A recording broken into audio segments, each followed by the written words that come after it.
Thanks so much, Pam. So today we are starting a course that is sponsored both by the Center for European Studies and the Center for Latin American Studies. It was amazing from my perspective to see two different centers at the university collaborate, come up with a theme for a course that cut across both of the centers and brought out many of their most excellent professors. The course is called Journeys Across the Waters, Stories, Songs, and Flavors from Europe and Latin America. It was described pretty well in the bulletin, and I think that there is one addition that I'd like to address. That's on October 15th. Our speaker will be Carlos de la Torre, and he will be addressing a comparison of Presidents Bolsonaro and Trump. So that should be quite interesting. Today's speaker is Kostopoulos, and I would call on Emily McCree from the Center for European Studies to introduce him. Emily? Thank you so much. What a privilege it is for us to be here today. Again, my name is Emily. I am the outreach coordinator for the Center for European Studies. I have some notes I have written about Dr. Costopoulos, and I want to make sure I do a good job of introducing him. So if you don't mind, I'm going to read my notes. Dr. Chris Kostopoulos is a professor for the Center for European Studies and the Department of Classics at the University of Florida. His wide-ranging interests span from the study of Roman and Greek science to modern Greek linguistics, history, and politics. Born of deep Greek roots, Dr. Kostopoulos brings both scholarly expertise and a personal connection to the culture he teaches. With his passion for sharing the richness of Greek history, there's truly no one better to launch our series today. So with that, Chris?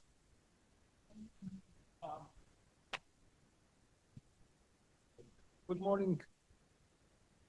It's the third time I am here and giving a talk in this beautiful room, and it's always a pleasure to be here and to talk about different topics that are of interest to me, of course, but I hope also interest to you. I'm just gonna go back because we are a couple of slides ahead. And can you hear me? Good.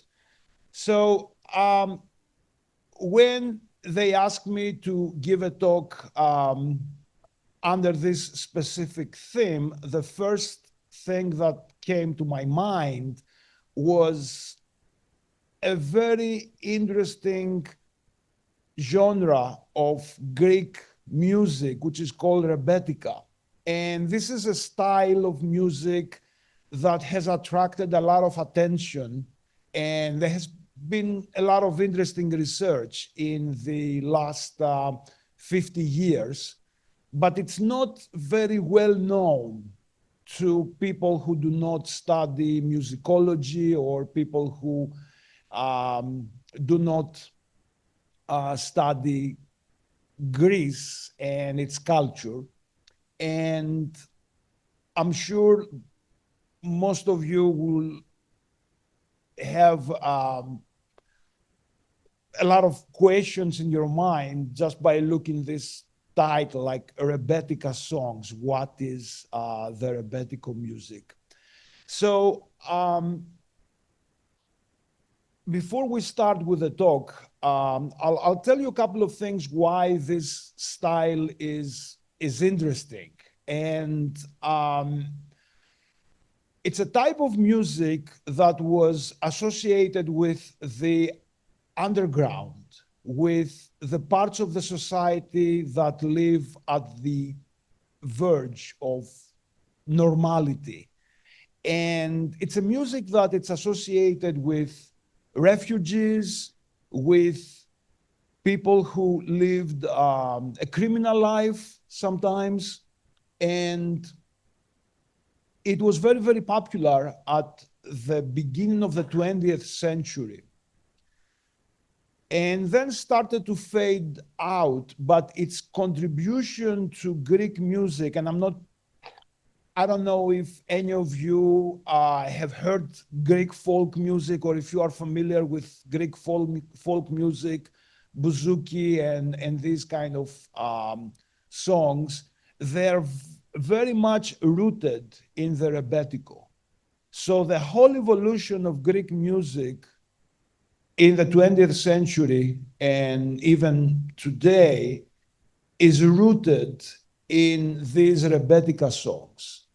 And that makes them a significant aspect of not just music in Greece, but also a window to look at the Greek society in the early 20th century, and a particular group of this society which was living in the margins of the society.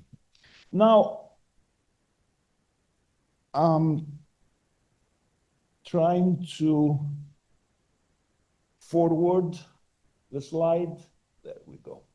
Okay. So the 20th century for Greece, it was a very troublesome time. And of course, that applies to a lot of European countries and also the United States of America. But particularly for Greece, because Greece was a small, economically weak nation, there was a sequence of historical events that really affected the well-being of the people in Greece, and also created a big wave of immigration towards the United States. And the reason we talk about that wave of immigration to United States is because a lot of these songs that I mentioned before, and I'll give you more information as we proceed with the talk, is a lot of these songs were recorded here in US by Greek immigrants, and they were functioning as a foundation of their national identity here in US in a lot of respects. But let's go back and look at Greece at the early 20th century. And I'm going to be brief because these are events that you can discuss and you can examine for very, very long time. And we don't have that time today. But there was a war between Greece and Turkey that lasted from 1919 to 1922. Now, the actual description there, it's not very accurate because Turkey did not exist at that time. You had the Ottoman Empire that became Turkey. It was broken into different pieces and it became Turkey. But in the context of the First World War, Greece was involved in a war with the Ottoman Empire that became Turkey right at that time. And that war really affected the Greek communities that lived in Asia Minor at that time. So something that we need to understand here is that at that time, a lot of Greek people live outside the borders of the Greek kingdom, the Greek state, for a variety of reasons that have to do with the historical context of the Ottoman Empire. So a lot of Greeks are subjects of the Ottoman Empire. They're of Greek national identity, but they live outside the borders of Greece. And this particular war, one of the goals of this particular war was to incorporate these areas into the Greek state.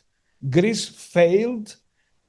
Greece was defeated in this war, and that created a huge wave of refugees and immigrants who moved primarily to Greece, but because Greece wasn't really able to support these refugees at that time, then the next step was for these to immigrate to United States.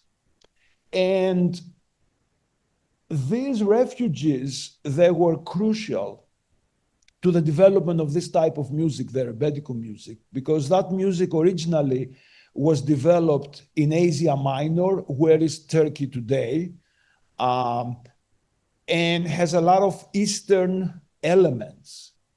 And with the refugees, this style of music moved to Greece and also ultimately to United States. One important aspect of the context of this historical period is, of course, the Great Depression. And I'm not going to talk about the Great Depression here, but it was something that really affected Greece as much as any other country, but maybe Greece even more, because Greece starts as a very weak economically. They didn't have a lot of industry. It was based on agriculture. And the currency at that time of Greece was drachma, that was devaluated instantly as a consequence of the Great Depression. And you can see it went from 77 drachmas to the dollar, so $1, 77 drachmas, to 111 drachmas, just in 1 month, as you see there. So the economic conditions in Greece at that time, they were very, very bad. And on the top of that dire economic condition, you have a wave of refugees who arrive to Greece from Asia Minor, and they don't really get a lot of support from the government for a variety of reasons, but primarily because the country is not able to provide this support to these refugees. There are a lot of events that they're important in terms of describing the historical background, but as I said before, we don't really have a lot of time to go through all these specific events in all detail, but things are getting a little bit better by 1934. And this is the time where Greece starts developing the early industry. Up until that point, it was basically a country that was based on agriculture mostly. And so this is a time where it becomes a little bit more industrial, and then the currency gets stabilized, employment, it increases, and things are getting better. And as things are getting better, Rebetiko music turns into different themes, and progressively it's going to fade away because the conditions that created this particular style of music are not as severe as they were before. Yeah, and you can see some numbers here which that might be useful to give you an idea. So you can see here the average growth rate of Greece at that time was 3.5%. And if you compare the industrial output in 1939 to 1928, you see it's like 179%. So things are improved. Things are getting better. Now, on the top of this historical troublesome times that very, very briefly described, a war that was a major loss for Greece, refugees, economic instability, we have the establishment of a fascist government in Greece. Now, that's another interesting topic that needs a lot of discussion, because fascism at that time becomes very, very prominent in Europe. A lot of people, when they think of fascism in Europe, they think of Hitler and maybe Mussolini, who is actually the inventor of this political ideology, in quote unquote. But fascism becomes very, very prominent throughout Europe at that time. So Greece is not an exception here. It's not something unique. We have fascist regimes in Romania. We have fascist regimes in Hungary, Germany, of course, Italy, Spain. There is a civil war. And this really affected the immigration movement towards US, but also in terms of this particular type of music that is the main topic of my talk. It was a very conservative type of government, and that put a lot of restrictions in the performance and the recordings of these songs. And as a matter of fact, these songs became illegal in Greece.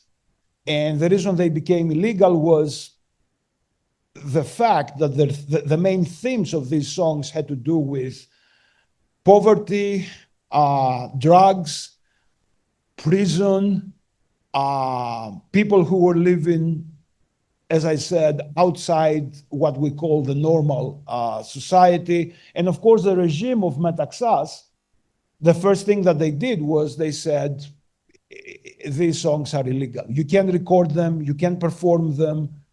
And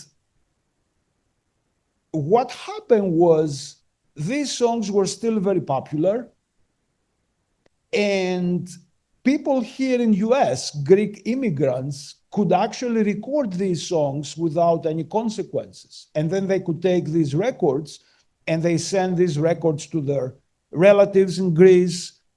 And we have a development of a very, very interesting recording industry here in US by Greek immigrants who record these songs and distribute these songs to the Greek immigrants here in US, but also to the native Greeks back in Greece. So the fact that this regime was established in Greece, it created an interesting situation where United States became the birthplace, let's say, the place where a lot of these songs were recorded for the first time. And this is a little known fact, a lot of Greeks, they don't know that, they listen to these songs and they consider them as songs that they have been recorded in Greece, while the truth is that a lot of them, they were recorded here in US.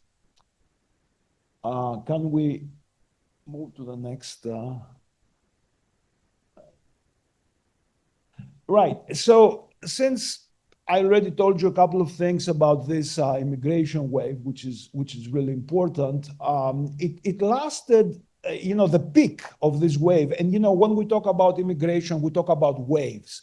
And these waves, they are periodic. So you have certain periods where there is a peak, then it goes down, then it goes high again.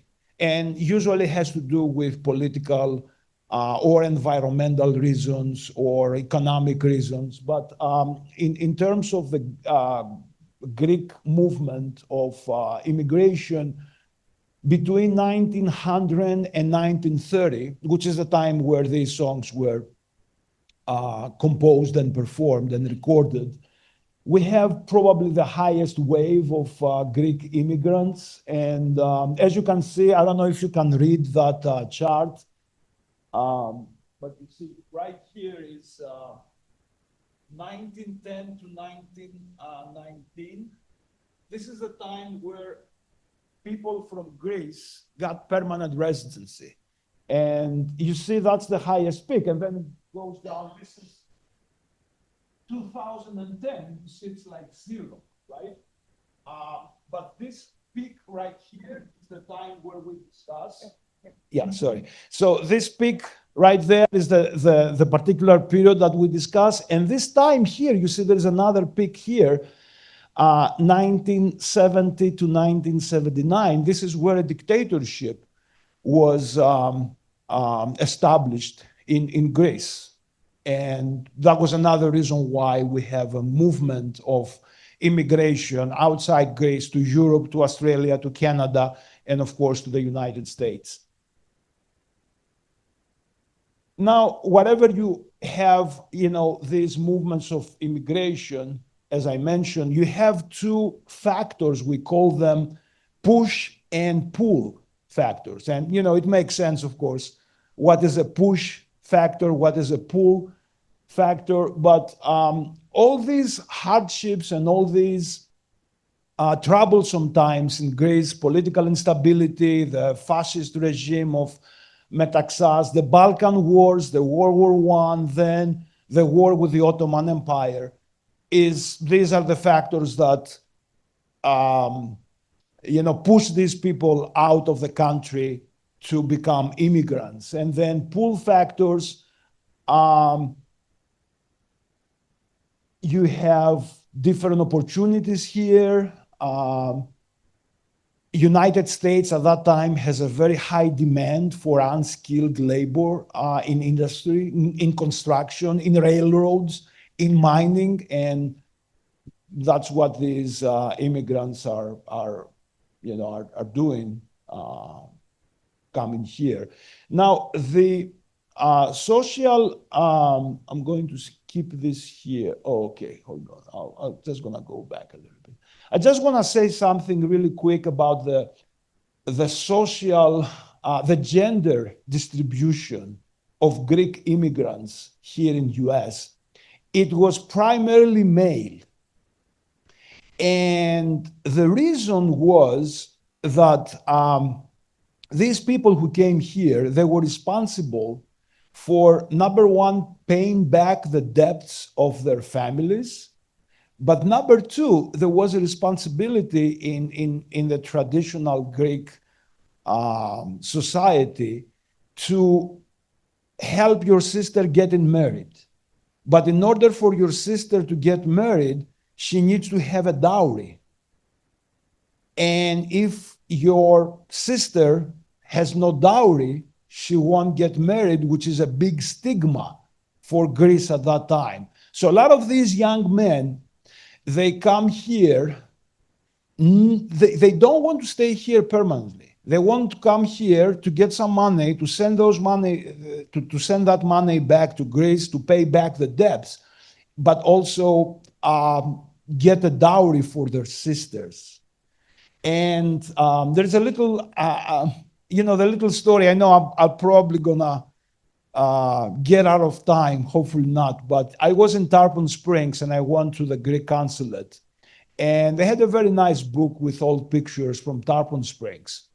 And it really surprised me that a lot of these pictures, and it's a little bit, how to say, macabre, but a lot of these pictures, they show people dead. And I asked them, I said, what's going on with these, pictures of dead people in the coffin, And they said, yeah, they were taking these pictures and they were sending these pictures back to Greece so that the person who they owe money to will get the proof that the guy's dead. He can't pay you back anymore. He's truly dead. And here's a picture that proves it. As I said, it's a little bit macabre, but it's part of the history of the Greek American people here in US. And if you ever go to Tarpon Springs, I think they have a little museum there, and there's a lot of interesting stuff. Now, very, very briefly, I want to mention that the mainstream music in Greece at that time has nothing to do with the Rebetika, with this type of song. And it's pure Western European type of music, both in terms of classical music and opera. And those of you who listen to opera, you probably know the name of Maria Callas, who is one of the most famous sopranos, and she was born in Greece. She was raised at that time, and she performed for the first time in the early 30s, as you can see there. So the average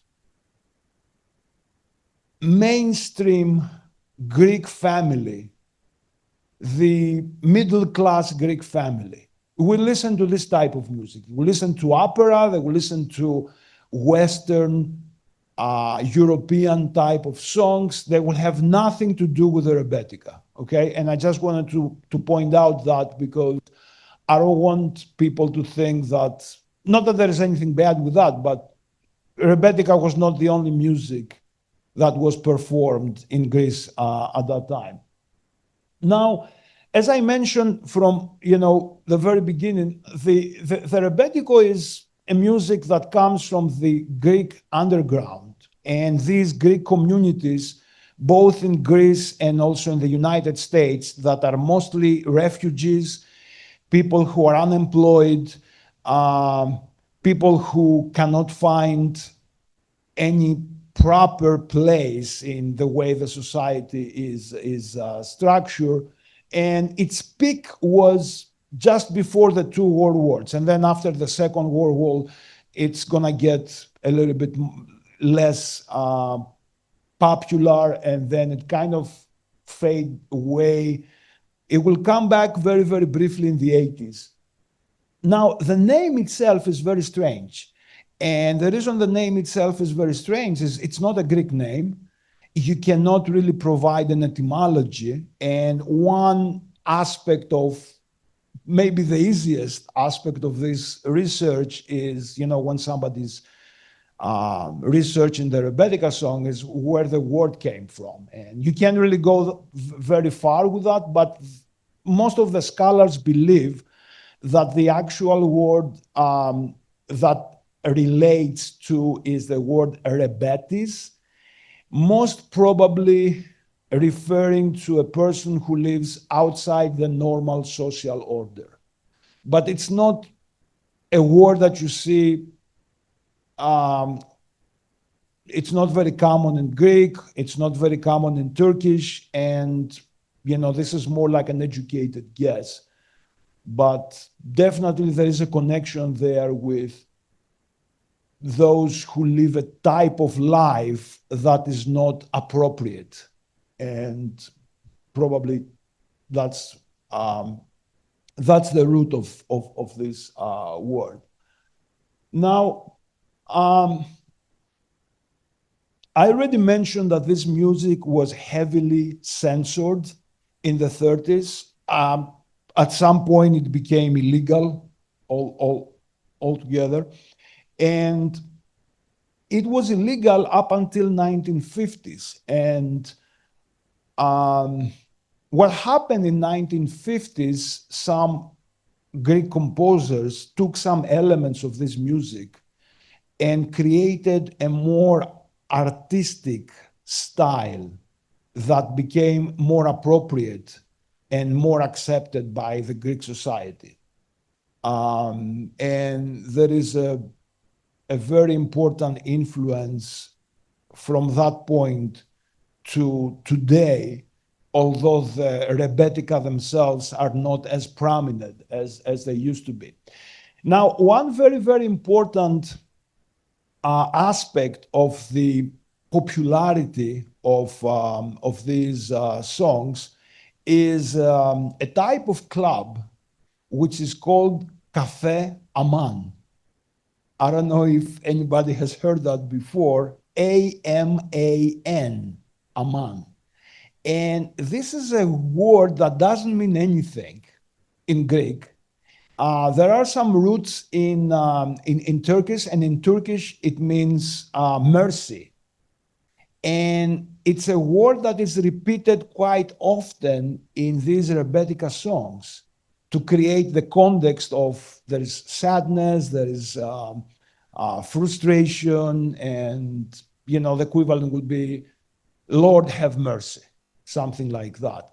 Now, the Café Aman is a place where you would go, it's kind of like a tavern, so that would be something like the outside, and you can see people hang out there. Usually, as I said, these people live out of the social order of the mainstream Greek society. There's going to be musicians playing music there. They're going to smoke hookah, but there are also other drugs involved because at that time, for instance, cocaine is legal. It's not illegal. It's purely legal. You can go, you buy cocaine. And of course, no respectful Greek person will ever do that, but it's available. And they're going to drink, they're going to eat, they're going to sing, and they're going to hang out. And these places were established first in Asia Minor, in the Ottoman Empire. Then with the refugees, they moved to Greece. And then with the refugees, they moved to the United States, particularly in New York, where there's a very, very interesting, there are people who do very interesting research on the establishment of these Café Aman places in New York City in the early 20th century. And I've seen some videos, not from that time, but from the 50s. And these were places where they were visited by a lot of Eastern immigrants, not just Greeks, but you have Armenians, you have Jews, you have Turks, of course. They share a lot of common elements in terms of culture. Now, there are a lot of interesting musicians of the Rebetika Songs here in US.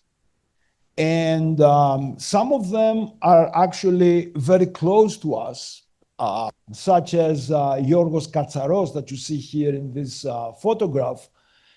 He was a legendary guitar player of the Rebetiko in the early 20s.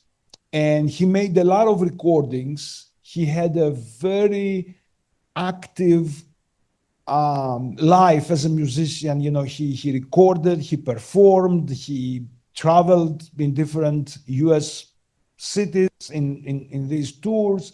And then he retired. He was living in Tarpon Springs. And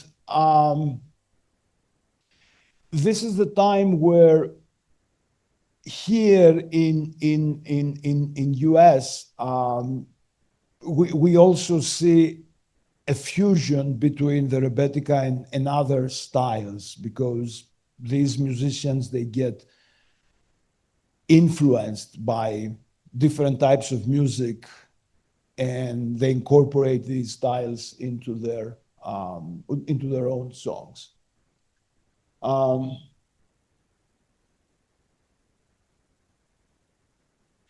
Now, okay, it's kind of difficult to describe music without, listening to it. And I have two examples that we can listen to at the end of the talk, so you get an idea what kind of music that is. But it's basically the closest equivalent that I can offer is the American blues. It's very, very similar to American blues, okay? So what do we have there? We have an oral tradition, we have improvisation, and what that means is that you can't really go to school to learn how to play these songs. If I want to become a rebettis, I'm going to listen to somebody else who plays that song and he will teach me that song. There's going to be variations because nothing is written down. Then I'm going to improvise. So my version will sound different than your version. And nothing is written down. Nothing is set to stone. Everything is free to rearrange. Quite often, these songs, they begin with an instrumental prelude. And this is where you hear this Aman word a lot, because you have a sad melody and then the guy is like, Lord have mercy. And that is called taksimi. And it's actually very important for the song itself because it functions in two different ways. The first aspect of that introduction is to demonstrate technique, capability, accomplishment in the instrument itself. And the second important aspect is to set the mood. Most of these songs are sad, but not all of these songs are sad. They're very uplifting sometimes. They have different themes. So most of them, there is a melancholy associated with these songs most of the times, but not all the time. So this taximi that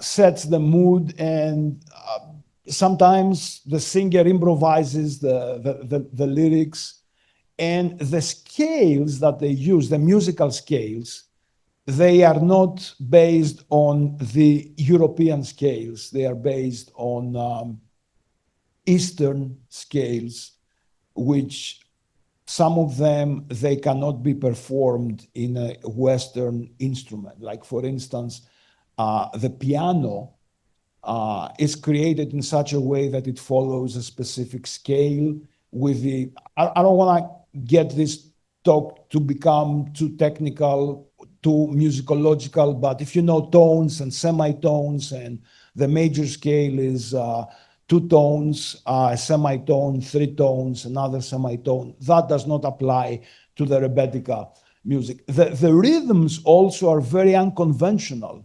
And again, as I said, I don't want to make it too technical, but we have 9/8, we have 9/4, we have 5/4. If you meet any musicians who do not know, they cannot play this Rebetika, and you tell them about these rhythms, that will drive them crazy. Like, how am I supposed to play that? It's, yeah. So the instruments they use, they're also, you have a very interesting combination of European instruments, but also a lot of Eastern instruments.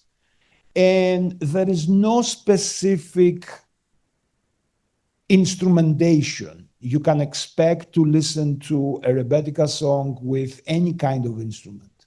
And I guess it has to do with whatever instruments were available to these people, because again, these people were refugees, these people were living at the verge of the society, these people were poor, and the instruments they use, some of the Eastern instruments, I'm giving you some names there, I'm not really sure if these names mean anything, but bouzouki is probably the most common of those instruments today. If you are familiar with Greek music today, or if you just go online and write Greek music, what you will hear will be the bouzouki. Then there are some other instruments which are, as I said, Western European instruments like the accordion, the guitar, the violin, but also you have different percussions. You have these Eastern stringed instruments that have no frets. And this is important because when you see, for instance, a guitar with the frets, it is based on the division of the scale into tones and semitones. Now, in the American blues, what you do is you bend the string and you create a different type of scale. But in piano, you cannot do that. You cannot bend the string. But there are instruments from the East that have no frets. And because they have no frets, and like the violin will be an equivalent in the West, because they have no frets, they can play these particular scales. So in reality, what you have here, it's a very interesting blend between Eastern folk music and also some European folk music, but the context will be, of course, these people who live the life of an urban underworld in the early 20th century. You can see a picture here. This is another picture from these Café Aman places where you see they're smoking hookah, and that would not be a place where a respectful or a respected or a mainstream or a middle class, or nobody wants to hang out in these places unless the people who are already there, or the people who have nowhere else to go, because that's the only place these people are accepted. This is the only place that these people, they feel they belong, and they are kicked out of the society, but they created their own world. And that's the interesting aspect of the Rebetika. You open a window to this world back in the early 20th century. Now, a lot of the themes, as I said, have to do with drugs, life in prison, crime, extramarital affairs, but this is not high poetry, okay? So it's not something which is elegant and elevated. It's very pure and at the same time very direct. And because it's based on improvisation, there are a lot of lines that are repeated, and they have these little motifs and things like that. Here you can see the bouzouki. I don't know if you can recognize that instrument.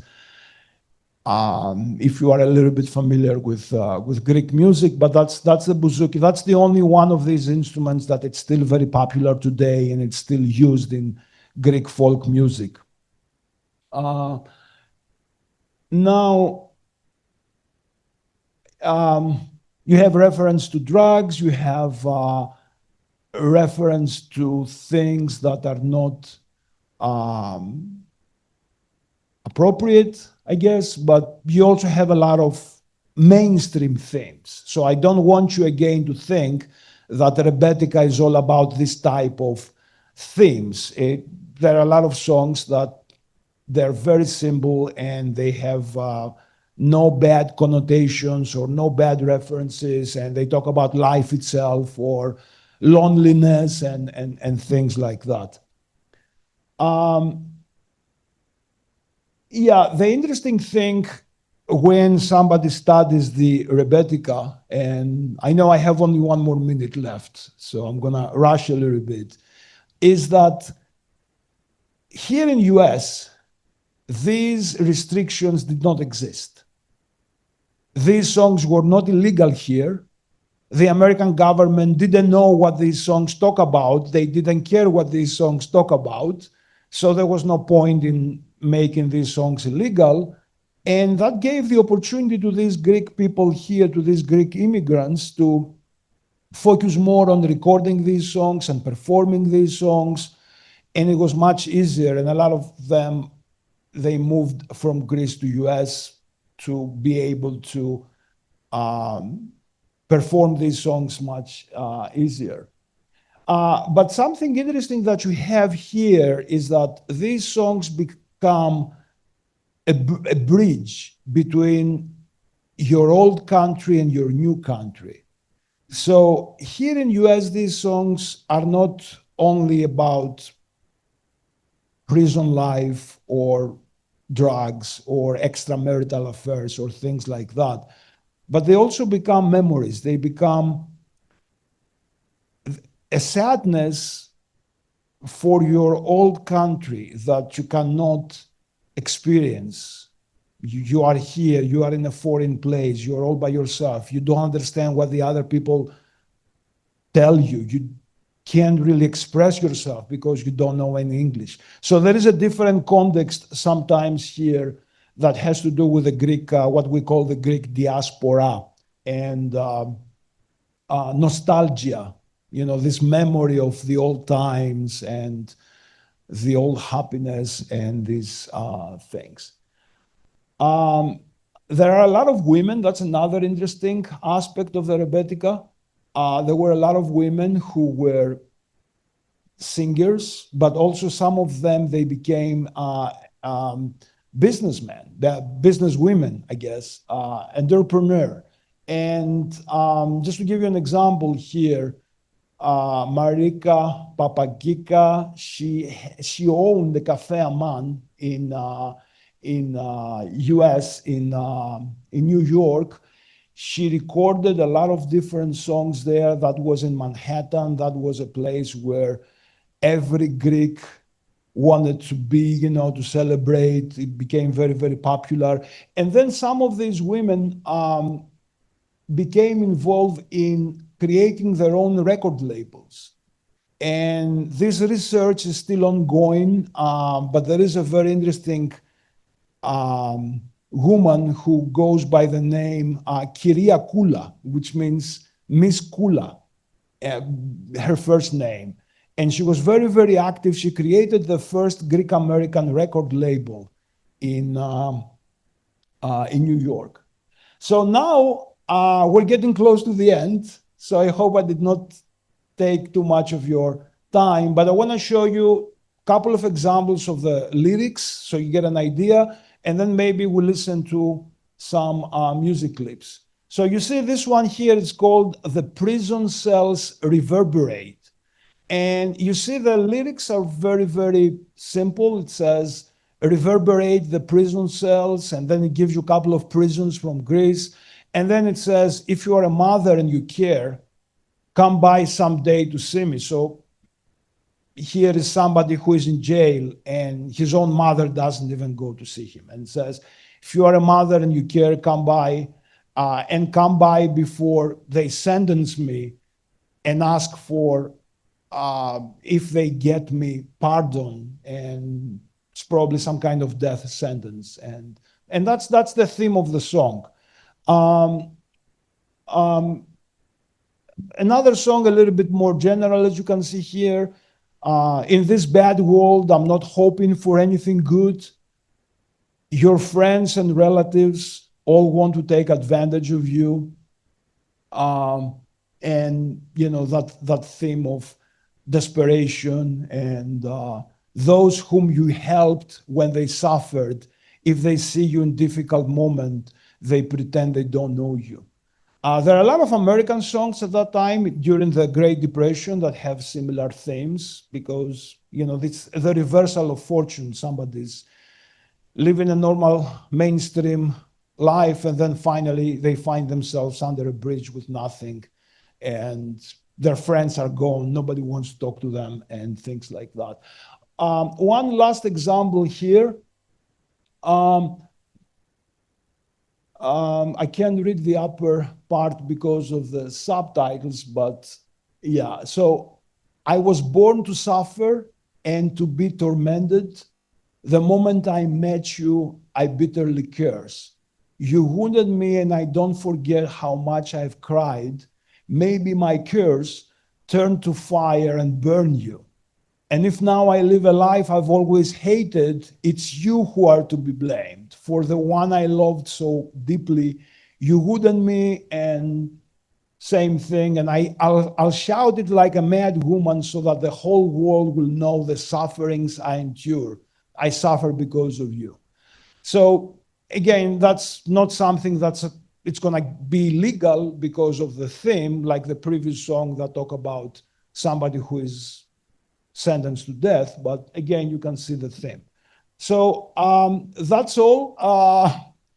I could talk more and more and more, but we need to stop at this point. I have some music clips that we can listen just to get an idea. And then feel free to ask me if you have any questions, if there's anything that I can clarify. I will be happy to do that.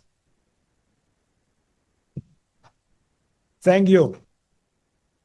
Just an example, but I don't know if anybody recognized the tune. This became a very popular hit in the 50s by a guy named Nick Dale, I think. It was a big surf hit, surf music. It took this melody, and so if you look it up, the name of the song is Misirlou. And it's still performed today by different rock bands in California. And So let's listen to the next.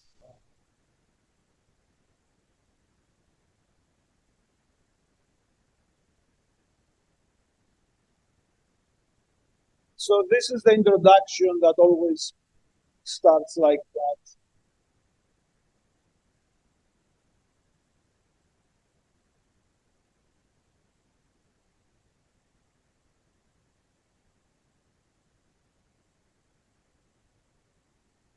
And this is where the Aman phrase will be put there. Right. So these are some examples. You can find more if you go online. There are hundreds of these songs, and they're still being discovered, new ones, because a lot of these, they have been recorded in 78s. We don't have the, we only have the 78. There are no master tapes, so I will be happy to answer any questions you might have. I'll go around with the mic.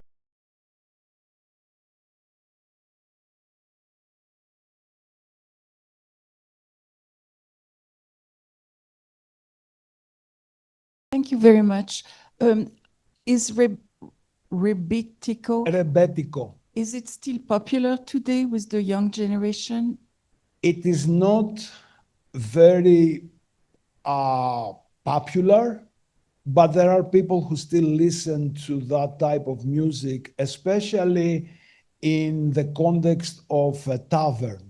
So a lot of times in Greece, you can go to a traditional tavern where there's going to be an orchestra playing this type of music. I do not think that many young people will actively seek out and buy these recordings, but in the context of going out and entertain yourself and going to a nice traditional Greek tavern, a lot of them are exposed to that. So what was once a music of the underground and of the extreme aspects of the society, now it has become part of the mainstream Greek culture in a sense, because it's always on the background and it exists, but not as prominent as it was once. And is it dancing music or just listening music? This is mostly listening music, but there are a few. There is a type of Greek dance which comes from the East, and it's purely improvisational. And you can dance that with these songs because it's purely improvisational and it's been danced by one person.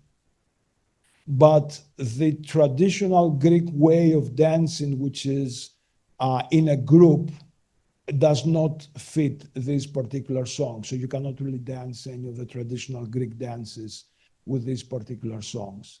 Yeah.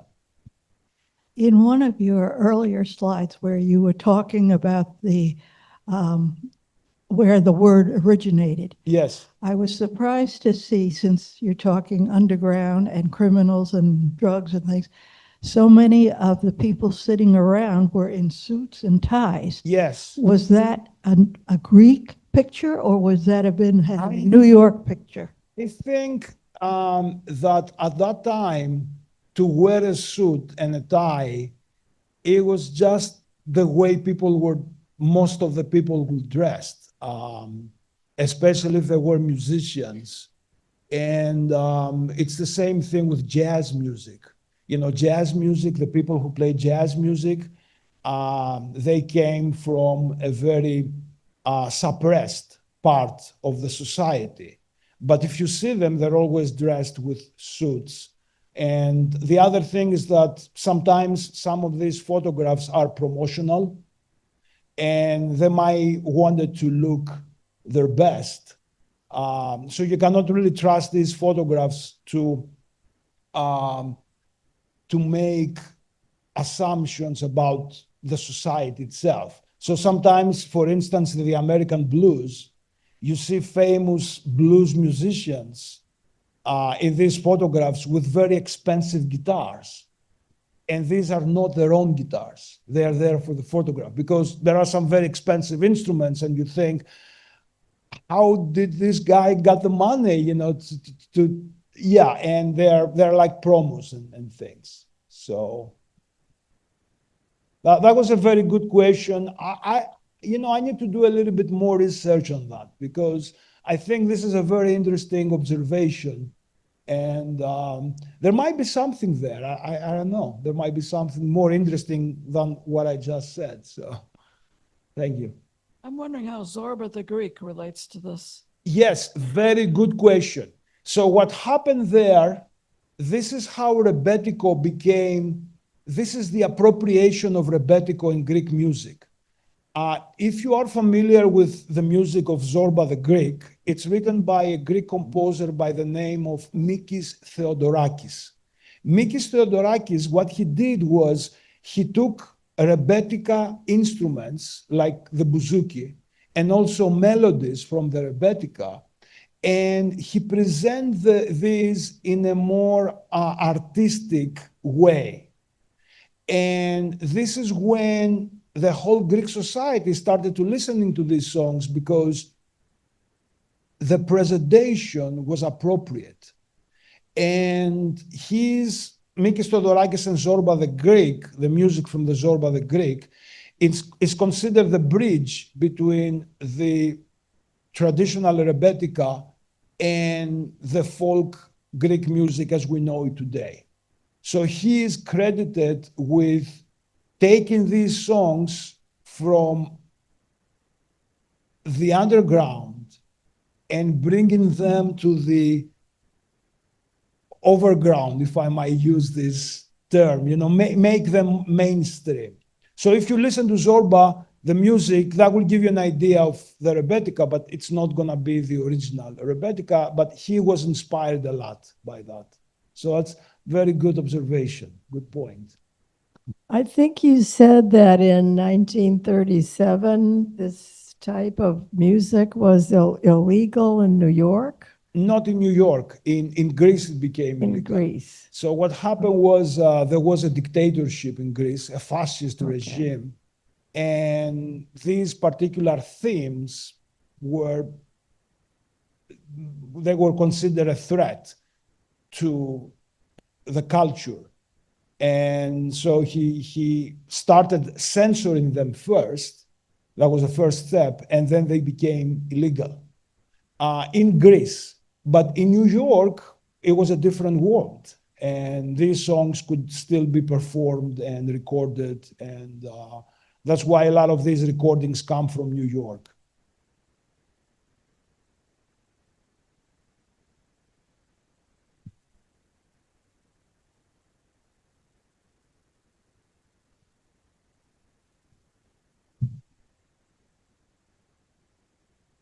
I don't know whether this is a real question I can ask, but I know like in the African American culture, songs from the 60s, the 70s, and 80s, and even before, there's still always a group that's carrying it on and are still interested. Did you say something to that effect, or did I miss it? Yes, it's actually very similar. And what happens with the African American music, I don't know if you can hear me, but Like original music, there's always the underground group, or there's no more underground, but they still carry it on. Yes. They may not have lived during that time, but it's a group that is still carrying on even till now. Yes. And I was wondering, was the same thing about the music you're Yes. talking about, or did I miss it?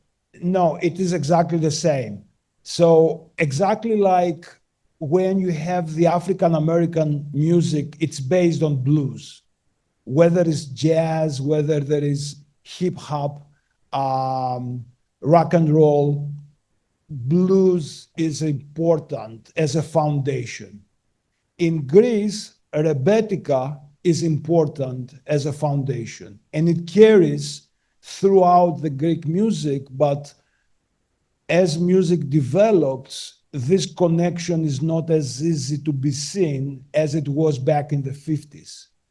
So the closer you are to the original time of these songs, you can see more influence. But if you go to the 2025, there's still influence, there's still the essence of that music in Greek folk music, but maybe it's not as prominent as it used to be. So if I understood your comment, my answer is yes, it's very similar. It's kind of difficult to say it's the same because, you know, different cultures, they develop different perspectives, but it's very, very similar, very similar.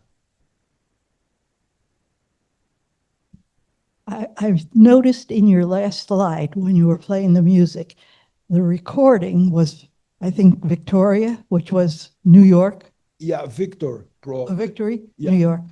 But in reading down underneath it, it said that it was recorded in Athens with guitars. Yes, that particular song was an example of a song that was recorded in Athens, but that song could not be published in Athens. So sometimes they were recording these songs and they could not really distribute them because they were censored. But yeah, they were recorded. I don't want to give you the wrong impression here. A lot of them were recorded in Greece, and a lot of them were recorded in US. And more recordings from US survived than from Greece, because in Greece there were these restrictions with censorship and making them illegal. But we have actually quite a few recordings for Greece. But sometimes, as you noticed, there's a recording in Greece which it's not going to be distributed in Greece, but it's going to be distributed to the Greek Americans, to the Greek American communities here in US for a variety of reasons. And partially because it might be illegal to distribute these songs in Greece. Yes. Any final questions? Well, let's thank Professor Kostopoulos. Thank you very much. Thank you. As always, it has been a great pleasure to be here, and hopefully I can see some of you next year, because I always enjoy when they invite me. I always enjoy coming here and give these talks. So thank you very much. Thank you.